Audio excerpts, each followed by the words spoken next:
Y está grabando. Ok, bueno, pues entonces esa es la situación con la inversión neutra. Tenemos que terminar, así que ahorita ya les voy a dar chance de que hagan preguntas. Vamos a terminar con el tema, que ya nada más nos quedan algunas diapositivas. Entonces vamos a, este, a seguir. Ok, pues no, ya se acabó el tema, pero vamos con esto. Pues, por ejemplo, inversión realizada por el gobierno mexicano. Solamente el gobierno mexicano tiene derecho de establecer empresas con ese fin. Pues la situación es bien lógica. Hidrocarburos, que para eso, pues Pemex es la única empresa petrolera en nuestro país, este tipo de condición exclusiva del Estado. Obviamente la energía eléctrica, que la energía eléctrica también es parte del monopolio estatal. Emisión de moneda, la emisión de moneda la lleva la Casa de Moneda, que a final de cuentas depende del Banco de México, por eso no se puede concesionar. Esos son algunos ejemplos de inversión que solamente se lleva a cabo por el gobierno mexicano. Por el otro lado, se maneja que todo el autotransporte, ya sea de pasajeros, ya sea de carga o ya sea de cualquier otro tipo mixto, excepto mensajería, eso también es exclusivo para empresas de nacionalidad mexicana con cláusulas de exclusión de extranjeros. Llama mucho la atención, pero es que el sector de autotransporte en nuestro país es bien importante y bien fuerte. Por lo tanto, ahí no se permite que haya empresas con cláusulas de admisión de extranjeros, casi todo está permitido nada más para mexicanos. Se ha ido quedando muy vacía esa parte porque antes estaba prohibido, por ejemplo, que las empresas de radio o de televisión fueran con cláusula de admisión de extranjeros. Pero como hubo la reforma de telecomunicaciones, sacaron todo ese aspecto del artículo respectivo y entonces pues ya ahorita todas las empresas que se dedican a la radio teledifusión tienen participación extranjera, Televisa, TV Azteca. Por eso la mayor alianza que tenía, por ejemplo, TV Azteca en su momento es que Disney le dio a exclusividad a TV Azteca y los dos tenían por ahí un compromiso de que se podía permitir que Disney comprara parte de TV Azteca. Entonces, no sé si alguna vez se llevó a cabo esta aceptación por parte de Disney. No creo que la necesite, pero de todos modos existe esa promesa. Y, por ejemplo, tenemos también que todas las estaciones de radio tenían cláusulas de exclusión, hoy tienen cláusulas de admisión, porque a final de cuentas no se hubiera permitido, por ejemplo, Radio Disney, que se supone que es completamente propiedad de Disney, no se hubiera podido llevar a cabo, porque antes eran solamente empresas con cláusulas de exclusión de extranjeros. En cuanto a actividades reguladas, se permite el 10% principalmente en líneas aéreas, aerotaxi, charters, también no, el 25% se permite en charters, en aerotaxis, y el 49% en un montón de actividades, entre las cuales podemos citar, por ejemplo, el aspecto del cabotaje. Eso es algo que llama mucho la atención porque en casi todos los países del mundo el cabotaje está reservado para nacionales y en México una empresa de cabotaje puede tener 49% de capital extranjero. Empresas de explotación agrícola también pueden tener participación hasta del 49%. Empresas piscicultoras también pueden tener participación hasta del 49%. Todo lo que se refiere a banco también permite el 49%. Y esas son solamente algunas de las que yo me acuerdo. Son algunas de las que yo me acuerdo. Perdón, pues se me cayó algo aquí. Y, por ejemplo, de las que permiten más del 49%, que esa es una de las cosas que a mí me llama mucho la atención, que se permita más del 49%, pues señores, los despachos de abogados pueden tener participación de mayor al 49% del capital extranjero. Entonces, por eso de pronto se nos dejaron venir Bacon and McKenzie y un montón de despachos extranjeros, porque a los abogados en Estados Unidos se les dificulta mucho el sistema que se lleva en México. Y entonces nosotros, bien preocupados porque debíamos de tener un sistema ágil, les amoldamos el sistema jurídico para que ellos se sientan como si estuvieran en su mar. Y entonces, ¿qué va a suceder? Pues nosotros no estamos acostumbrados, aunque me digan que ya están súper acostumbrados al sistema oral, no, hay gente que le cuesta trabajo todavía. Pero eso es porque les amoldamos el sistema a los abogados extranjeros. También se permiten, por ejemplo, más del 49% en empresas de prestación de servicios profesionales, principalmente en contabilidad, administración de recursos. También se permite, hay una de las cosas que yo no entiendo, pero se permite más del 49% en la industria militar. O sea, la industria militar es la que hace pertrechos para el ejército. Entonces, pueden asociarse la Secretaría de la Defensa Nacional con una empresa extranjera y la empresa extranjera puede tener hasta el 49% o más de capital extranjero. Esas son situaciones que ustedes pueden ver en la ley de inversiones extranjeras, que está en su disco de leyes. Ahí está la ley de inversiones extranjeras, pueden darle un repasón y pueden ver cómo está manejada la situación con los extranjeros.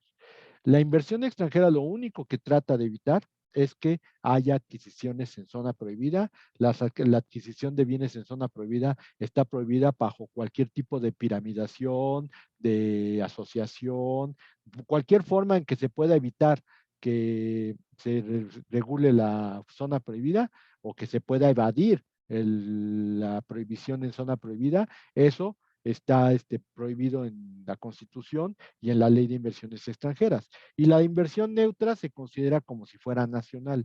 Esa es la visión que se tiene en cuanto a extranjería. Esto implica mucho más estudio, muchísimo más cosas, pero bastaría con eso para darle un poquito de celeridad y irnos al siguiente tema. Les abro, son las 4:49 y tenemos hasta las 5:30. Así que les abro 10 minutos de dudas para que me pregunten que algo que no haya quedado claro, cuáles serían las circunstancias. Si quieren que veamos la ley de inversiones extranjeras, pues la comparto para que la vean ustedes directamente en su pantalla y podamos ver alguna duda que tengan ustedes. ¿Ok? Estoy abierto para sus preguntas. 10 minutos. Ya después de esos 10 minutos ya no contesto nada.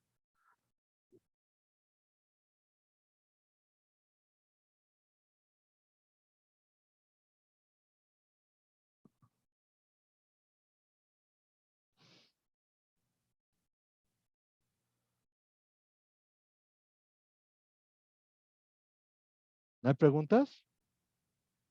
Wow. A ver, Vargas Cruz, ¿a qué se refiere con inversión neutra? Ya dijimos, es la inversión realizada por extranjeros, pero que ya tienen legal residencia en el país.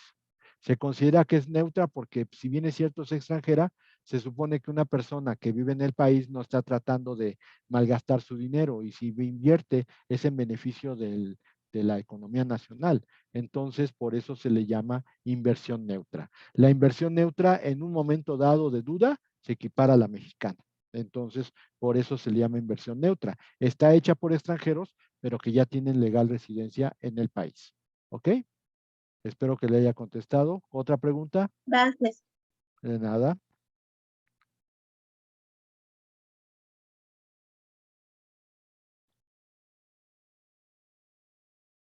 ¿Nadie más?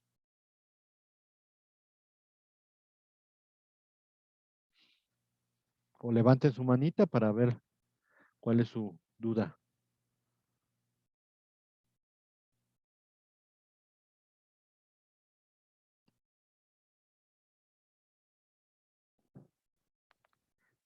Pues en vista de que no quieren preguntar, le bajo a 5 minutos. A las 4:54 iniciamos el tema nuevo.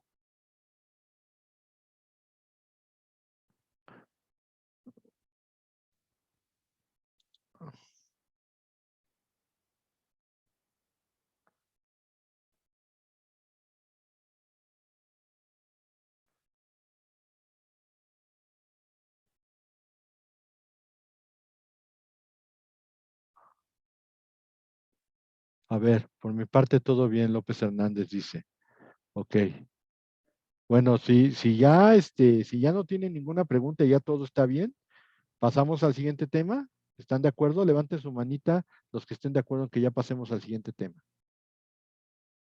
Ok, 1, 2, 3, 4, 5, 6, 7, 8, 9, 10, 11, 12, 13, 14, 15, 16, 17, 18, 18, 19, 23, 24, 26, 25. 25 y son 39, ya con eso. Ok, muy bien, señores. Pues entonces pasamos a lo que sigue. Muy bien. Ok.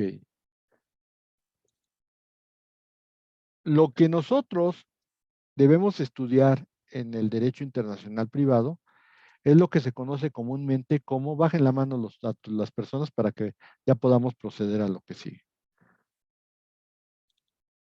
Entonces, lo que nosotros estudiamos en derecho internacional privado son los diversos métodos para solucionar problemas derivados del tráfico jurídico.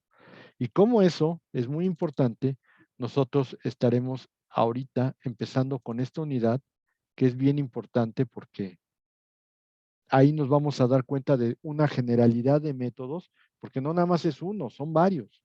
Entonces, como son varios, tenemos que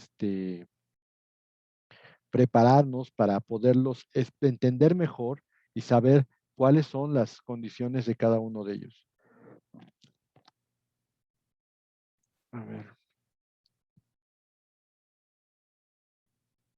esto ya está.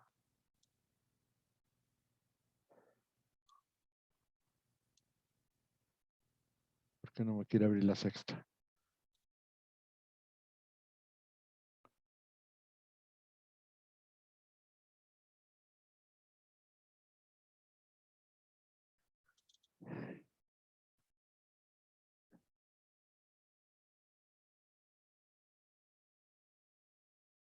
Ahí está. Vamos a ver. Ya está abriendo. Ok. Muy bien. Vamos a compartir. Esa es la grabación. Vamos con esto.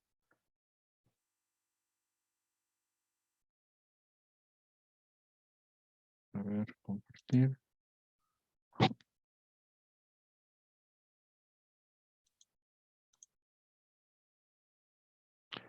Ok. Ahí está. Compartir. Muy bien.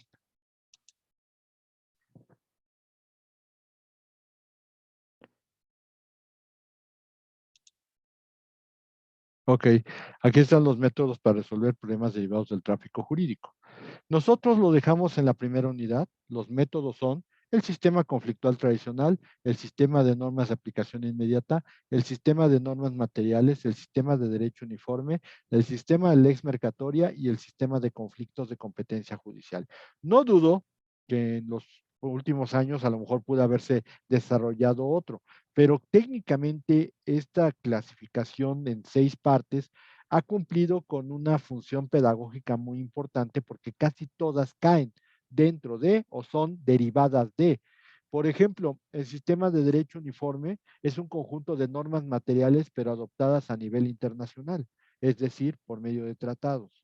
Entonces, pues vamos, o sea, el derecho uniforme no son más que normas materiales. ¿Cuál es su característica? Que mientras las normas materiales están dentro del sistema jurídico, este derecho uniforme se adquiere mediante tratados que contienen normas materiales. Entonces, por eso se le dio una identificación distinta a las normas materiales comunes. Entonces, estos son los 6 métodos que estudiamos desde el primer momento. El sistema conflictual tradicional se basa principalmente en lo que nosotros vemos aquí como una relación jurídica. Aquí tenemos, voy a poner con puntero, aquí tenemos una persona y aquí tenemos a otra. Estas personas están vinculadas por un contrato. Normalmente los contratos son bilaterales. Sabemos que hay contratos unilaterales, no me voy a pelear con eso. pero generalmente los contratos bilaterales van a tener derechos y obligaciones recíprocos. Entonces, desde mi punto de vista y conceptualizando el concepto, lo que entendemos por relación jurídica es esto. Entonces, quiero que lo entiendan muy bien porque lo vamos a ver a continuación en muchos otros aspectos de nuestro curso. Cuando nosotros estamos hablando del sistema conflictual tradicional, hablamos de que hay dos formas de entenderlo. Entenderlo como norma sustantiva, porque la norma sustantiva tiene una característica de correlación, de bilateralidad, que es muy sencilla. El artículo 2248 del Código Civil Federal dice, es que hay contrato de compraventa cuando una persona transmite la propiedad de un bien a otra, la cual se obliga a pagar por él una cantidad cierta y en dinero. Entonces, técnicamente, la norma sustantiva es directa porque si éste quiere transmitir la propiedad de un bien y éste quiere adquirir la propiedad de un bien pagando un precio cierto y en dinero, este vende y este compra. La relación es bilateral.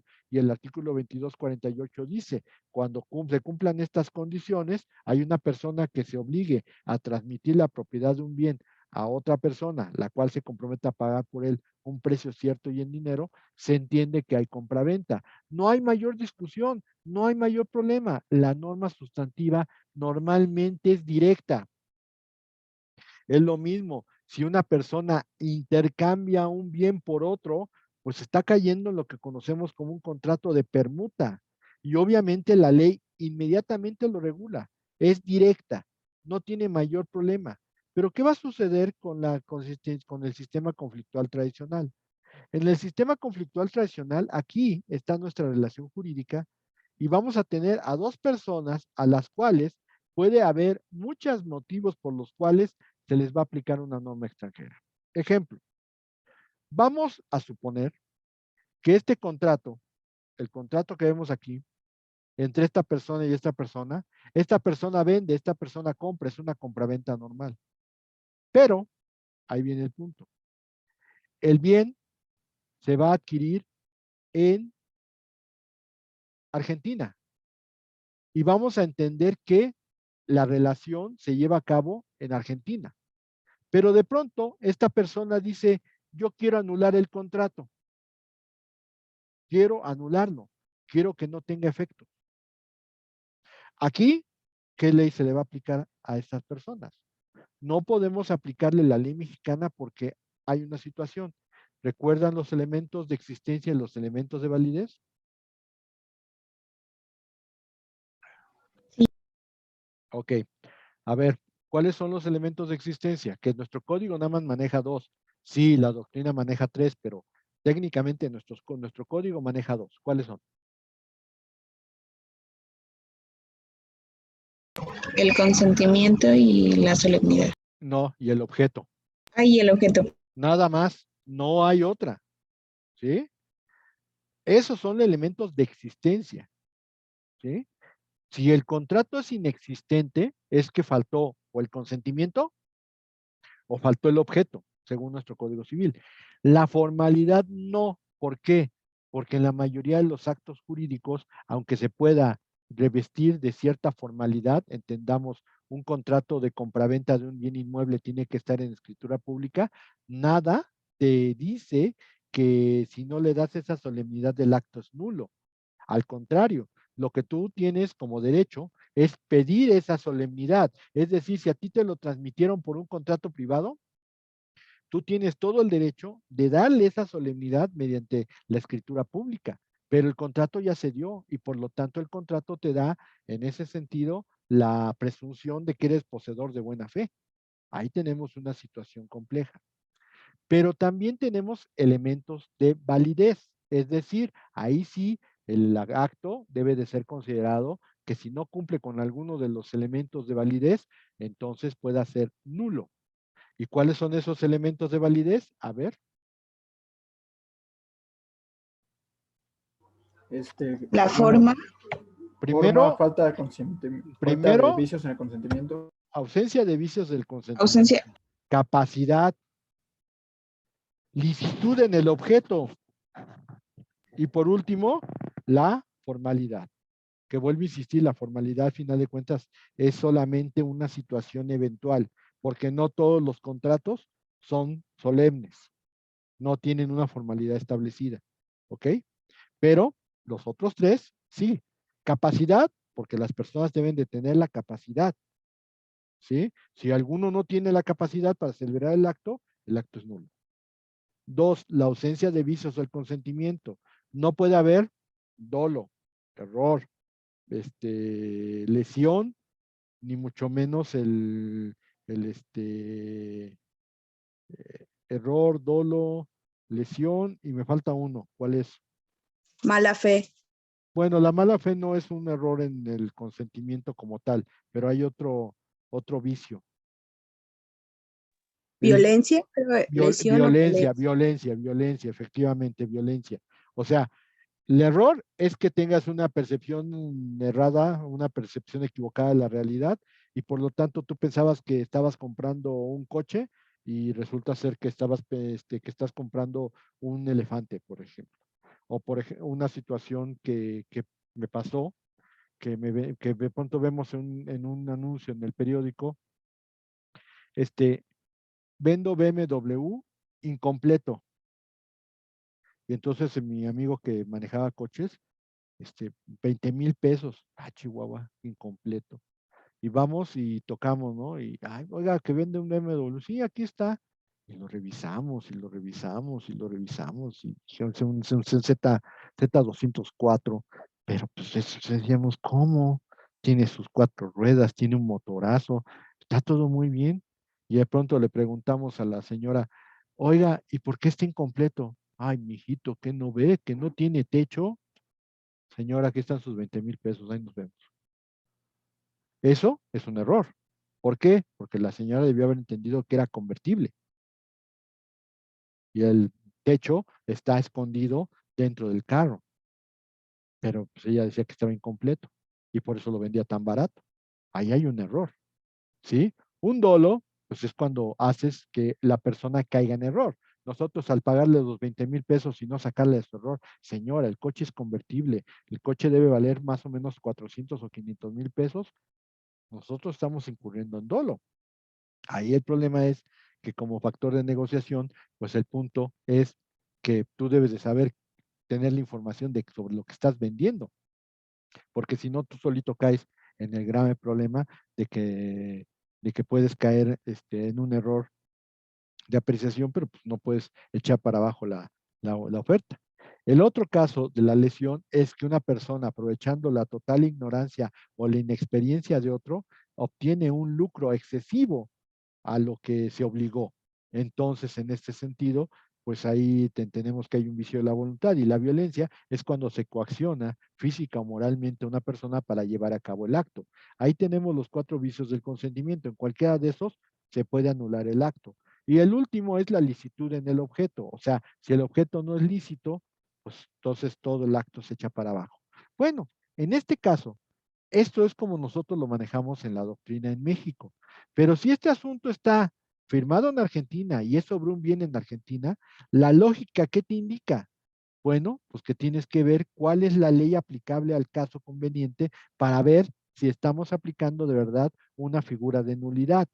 Aquí lo que va a suceder es que como queremos la nulidad de este acto jurídico, vamos a tener que determinar con base en los puntos de contacto cuál es la norma conflictual aplicable. Nosotros sabemos que, por principio, locus regit actum, la ley del lugar rige el acto. Y por lo tanto, en este sentido, vamos a obtener un derecho aplicable. Si este contrato se celebró en Argentina, la ley del lugar rige el acto. Tenemos que acudir al derecho aplicable, que es el Código Civil argentino, para determinar cuáles son los elementos de validez que maneje ese derecho, y entonces saber si de veras es anulable o no es anulable el acto. ¿Sí se capta? ¿Cuál es la diferencia entre una norma sustantiva y una norma de conflicto? Me regreso tantito. La norma sustantiva es directa. En cuanto se dan los elementos del fenómeno, inmediatamente te lo regula. En cambio, lo que va a suceder aquí es que cuando hay una duda sobre alguna aplicación del derecho, normalmente vamos a tener que hacer una triangulación, buscando una norma conflictual aplicable, y esa norma conflictual nos va a remitir a un derecho aplicable. ¿Ok? Entonces, eso es lo que va a ocasionar en este sentido la norma conflictual. Aquí ya está más ejemplificado. Hablamos de un conflicto sobre la interpretación de la forma de un contrato celebrado en Argentina. Nosotros nos vamos al artículo 13, fracción cuarta del Código Civil Federal. Ese artículo 13, fracción cuarta dice, la ley del lugar donde se llevó a cabo el acto es la que lo va a regir.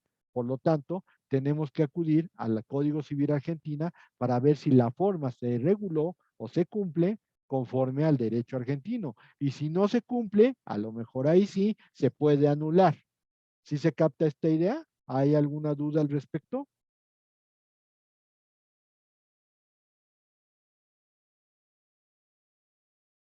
¿No hay ninguna duda?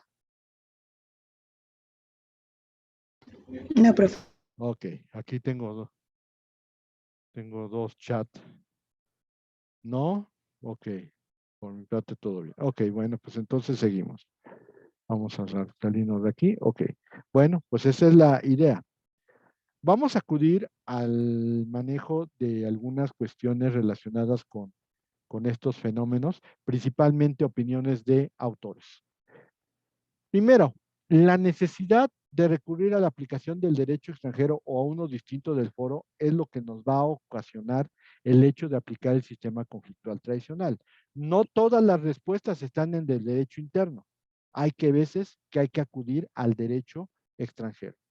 Dos, dentro del derecho interno hay un conjunto de normas cuya función u objeto es fácil posibilitar la aplicación de un derecho extranjero o distinto al del foro. Estas son las llamadas reglas o normas conflictuales. Y tengo que ser sincero, o sea, no solamente es a nivel internacional. Les recuerdo, aquí en México hay 32 códigos civiles distintos. Y esos 32 códigos civiles distintos pueden ocasionar en un momento dado que se tenga que hacer uso de una norma conflictual aún cuando es un derecho interno. Es decir, como la ley de Oaxaca se rige de la misma forma que la ley de Chihuahua y hay personas o bienes involucrados en esos lugares, lo más seguro es que vamos a tener que tomar esos derechos como parte del sistema conflictual tradicional. Ahora, en realidad, no existe un conflicto de leyes. Yo ya les he comentado que conflicto de leyes es un término bastante complicado, sino lo que hay en realidad es una duda por parte del aplicador del derecho, y entendemos aplicador del derecho no solamente al juez, sino también al abogado. El abogado que va a resolver ese caso, pues generalmente tiene una duda. Bueno, pues el órgano aplicador del derecho, ¿por qué? Porque no sabe cuál es el sistema jurídico aplicable al caso que le están manejando. Entonces, cuando hay ciertas conductas humanas o hechos que se encuentran vinculados con otros sistemas jurídicos, pues hay que desmembrar la relación. Hay que buscar lo que se conoce en el medio como puntos de contacto o puntos de conexión, que puede ser el lugar de realización. ¿Qué otro punto de contacto pueden encontrar ustedes? A ver, Xochitl, ¿qué otro punto de contacto cree usted que debe de tener una aplicación de derecho distinta?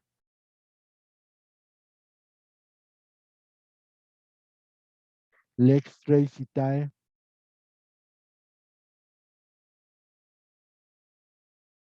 El de la... ay, Los bienes ¿dónde inmuebles, los bienes? Ajá, inmuebles se rigen ¿por qué? por el lugar en el que se encuentren. Si está en Oaxaca, ni modo que le apliquemos la ley de Chihuahua, pues está en Oaxaca, entonces le tiene que aplicar la ley de Oaxaca, el sistema de registral de Oaxaca, ¿ok? Mobilia secuntur persona, que ahí es ley del domicilio. Entonces, esos son los puntos de contacto que hay que determinar. Ahora, existe un mecanismo que nos guía en la identificación de la norma jurídica extranjera aplicable conforme a los indicios que acabamos de mencionar. Determinamos puntos de contacto. Estos puntos de contacto nos mandan a la norma conflictual establecida y por lo tanto nos mandan a un derecho aplicable. Estrictamente esta triangulación que vemos en la imagen de la diapositiva. ¿Sí? Nosotros buscamos el punto de contacto, eso nos manda a una norma conflictual y la norma conflictual nos manda a un derecho aplicable. ¿Ok? Ahora bien, ¿qué es lo que sucede? Nosotros nos hemos basado muchísimo en el sistema conflictual tradicional. Es quizá uno de los más útiles y es el más utilizado, pero eso no quiere decir que sea el único. Estamos hablando de que el sistema conflictual, pues eso es la gran ayuda y el 60% de asuntos se resuelven por medio del sistema conflictual tradicional.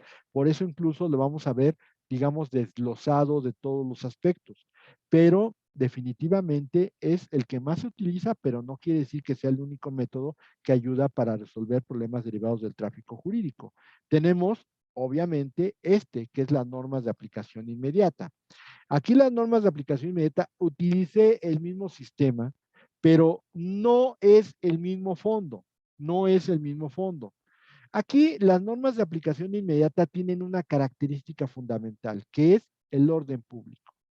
Aquí cuando entendemos orden público, entendemos que hay una limitación a la autonomía de la voluntad. ¿Qué es la autonomía de la voluntad?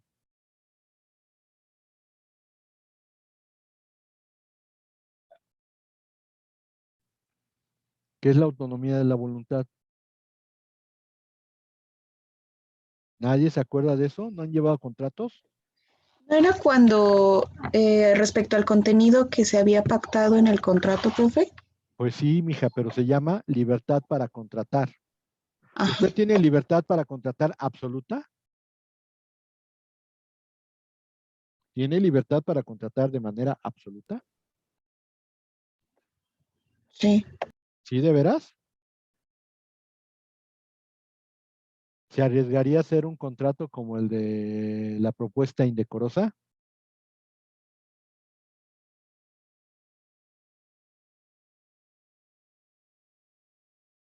¿Sí se acuerdan de la película? O no saben ni siquiera de qué se trata.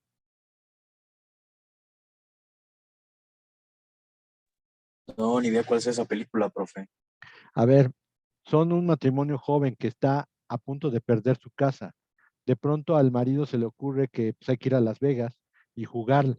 Y le está yendo súper bien, está ganando y parece ser que va a poder salir de la bronca con el banco. Pero tiene de pronto una racha de mala suerte y pierde todo lo que había ganado. Y la muchacha, pues le parecía aburrido ir a ver el juego y de pronto se va a ver una tienda y en esa tienda, pues se encuentra un millonario. El millonario era Robert Redford, pues 20 años más joven de lo que está ahorita, ya ahorita el pobre ya tiene 80, pero obviamente en esos años pues se veía, digamos que todavía, pues se veía varonil el señor. Entonces, él hace un trato con la pareja joven y le dice, a mí me gusta tu esposa, yo te doy $1,000,000 si me dejas pasar una noche con tu mujer. Y entonces, pues empiezan ahí a discutir, a platicar y que, oye, pues qué, pues es una costón y bla, bla, bla, bla, bla, pues entonces resulta ser que se deciden. Pero el problema es que cuando él se decide, cuando ya están seguros, pues a ella prácticamente se la llevan, o sea, que era parte del contrato. Y él estuvo a punto de regresar todo el dinero porque pues no quería perder a su mujer. O sea, lo que pensaba que solamente iba a poder soportarlo, pues al final de cuentas no lo pudo soportar y fue un problema muy fuerte. Pero bueno, a ver, señoritas, ¿ustedes harían un contrato de propuesta indecorosa? ¿Hay posibilidades de hacerlo? A ver, ya están ahí los comentarios. Vamos a ver qué tan inteligentes son.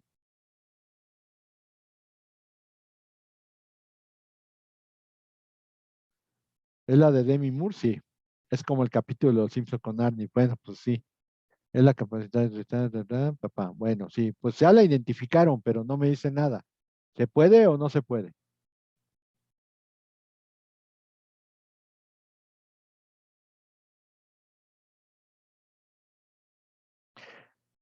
El punto es que no se puede en México. ¿Por qué? Porque estamos hablando de que no se pueden negociar ese tipo de manejos por orden público. Aquí yo pongo como ejemplo del orden público efectivamente esta situación. Contrato de arrendamiento inmobiliario sobre casa habitación ubicada en el Distrito Federal, sujeto al término de 3 meses, pero celebrado en Nueva York. La casa está en el Distrito Federal, pero está celebrado en Nueva York y por 3 meses. ¿En México es posible?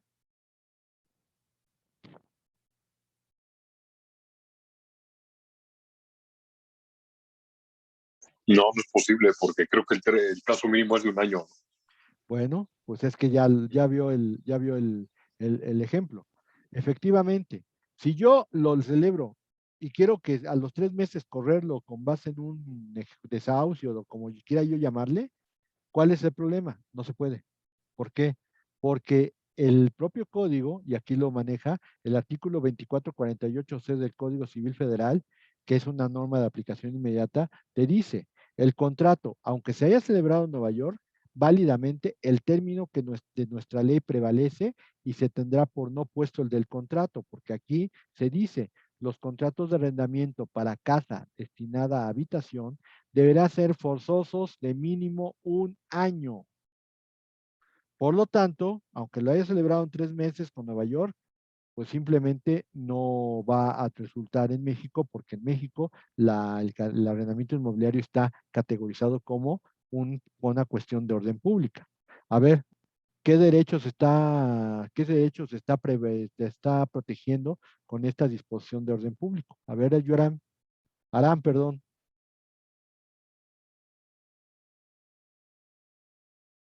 ¿Qué derechos se está protegiendo?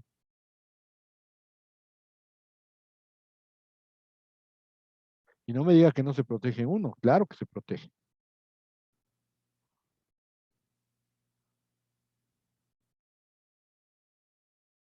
¿Alguno otro que se le ocurra? Ya me queda 1:08. A ver, tengo una nueva opinión en el chat que dice: el derecho a la vivienda, efectivamente, artículo 4 constitucional, el derecho a la vivienda, toda persona tiene derecho a una vivienda digna. Entonces, la idea de establecer este principio en el Código Civil es simplemente proteger el derecho a la vivienda que tienen en este caso los arrendatarios. Ay, le pegó de casualidad, ya quiere punto extra, por Dios. No, no fue casualidad. Bueno, a ver, entonces, si no fue casualidad, dígame, ¿procede un juicio de arrendamiento por la terminación del término del contrato? Ya se quedó callado. A ver, Ayan, pues si tan bueno es usted, a ver, dígame. Y ya se está protegiendo en el hecho de que ya se acabó mi tiempo.